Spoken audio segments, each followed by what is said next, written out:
Hi friends, मी आरोही. तर आज आपण पाहणार आहोत MTSचा सराव पेपर. विषय आहे बुद्धिमत्ता. तर चला पाहूयात. 84 अहमदाबाद. त्याच्यातला एक अक्षर कमी झाला.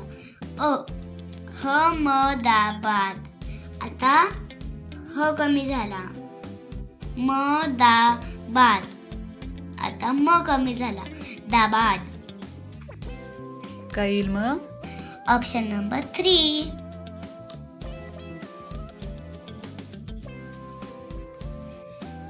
आता इथे किती लाईन्स आहेत? 2, मग 3, मग हे 4, मग हे 5, 6 कोणते बरं?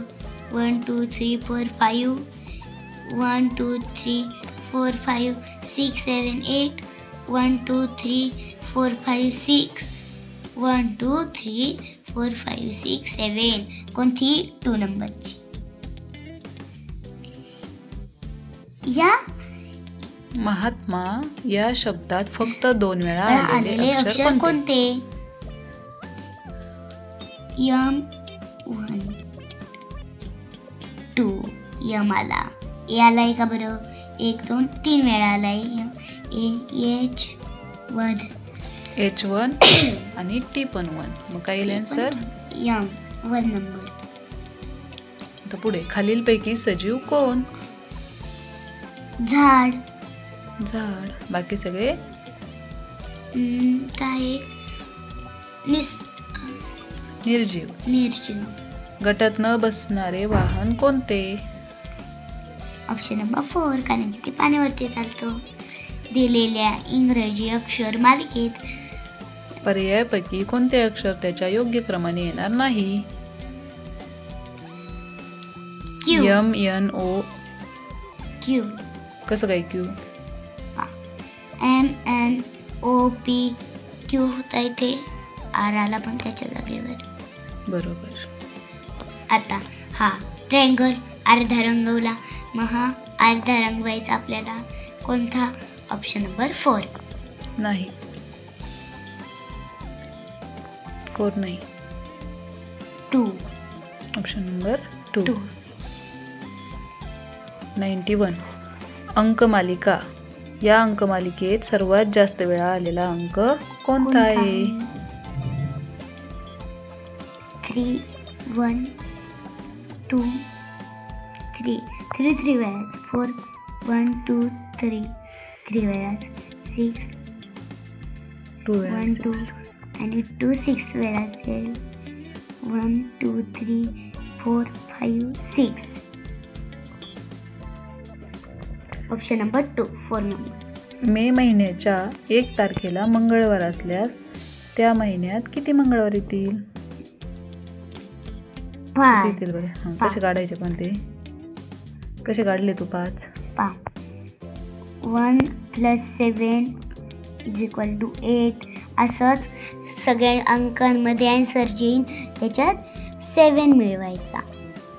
म्हणजे 1 तारखेला मंगळवार आहे. मग परत 8 तारखेला येणार. मग 8 मध्ये परत 7 मिळवायचे. मग 15 ला येणार. 15 मध्ये 7 मिळवल्यावर 22. 22 मध्ये 7 मिळवल्यावर 29. एकूण किती होतात? 5. आता पुढे पोपट, कबूतर, चिमणी यांच्या गटात बसणारे पद कोणते? प्राणी, पक्षी, गरुड की घरटे? गरुड. गुलाब आणि चिमणी या 2 चित्रांनी मिळून टिंबटिंब अर्थपूर्ण शब्द तयार होईल. गुलबक्षी, गुलकंद, गुलाबदानी की फुलपाखरू? फुलपाखरू. कस काय? फुल. चिमणी ही पक्षीचे आणि पक्षीला समानार्थी शब्द काय बरं? पाखरू. आपण आधी पाहिलेलाच आहे. मग फुलपाखरू. फुल आणि हे पाखरू. फुलपाखरू. Option number 4. 95 पाऊस येण्यासाठी लहान मुले पावसाला टिंबटिंब टिंबटिंब देतात. खाऊ, कागदाच्या होड्या, चॉकलेटचा बंगला की खोटा पैसा? खोटा पैसा. आणि ते गाणं कसं आहे बरं?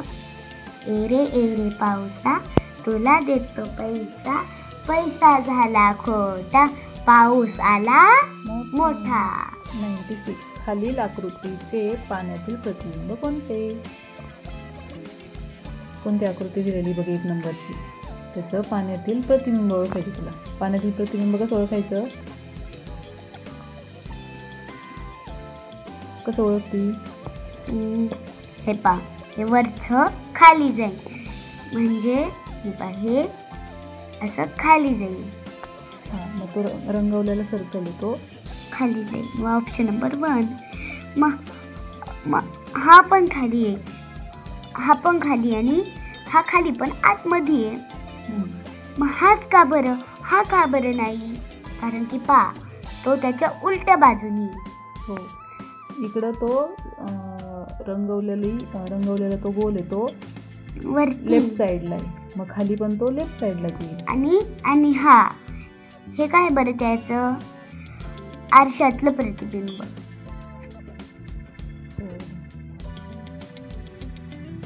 97. खालील आकृतीत आरशातील प्रतिमा कोणती?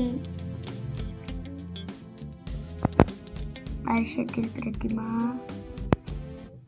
आता आरशातील प्रतिमा कशी ओळखायची? हा, ऑप्शन नंबर कशी ओळखतात आरशातील प्रतिमा? Option number 3. हे पहा, हे डाव्या साईडचं उजव्या साईडला जातं आणि उजव्या साईडचं डाव्या साईडला येतं, पण ते खालीवर होतं का? नाही. आता पहा, मग हे का बरं नाही, हे का बरं नाही, हे का बरं नाही? हे पण तर त्याच साईडने. पहा, हे पहा, याचं हे खाली आहे आणि याचं कसं आहे बरं? वरती. नाही तर सगळं बरोबर आहे. आणि हे हे हे आतमधल्या काळे आहेत आणि पांढरे. आडव्या रेषा. हो, आडव्या पण आहे आणि काळ्या पण आहे. 98. गटात न बसणारी संख्या कोणती? 32, 54, 98, 100. 100, कारण की ती 3 अंकी आहे. 99. गटात न बसणारी आकृती कोणती? बघ, आता प्रत्येक ऑप्शन मध्ये 2-2 डायग्राम. Option number 3. का बरं ऑप्शन नंबर 3? हे पा, कारण की ही आकृती वेगळी आणि ही आकृती वेगळी. 100. गटात न बसणारे पद कोणते? मिनिट, सेकंड, तास, सोमवार. बाकी काय आहेत ग? घड्याळाचे अवयव. तर चला, भेटूया अशा छान छान व्हिडिओ सोबत. तोपर्यंत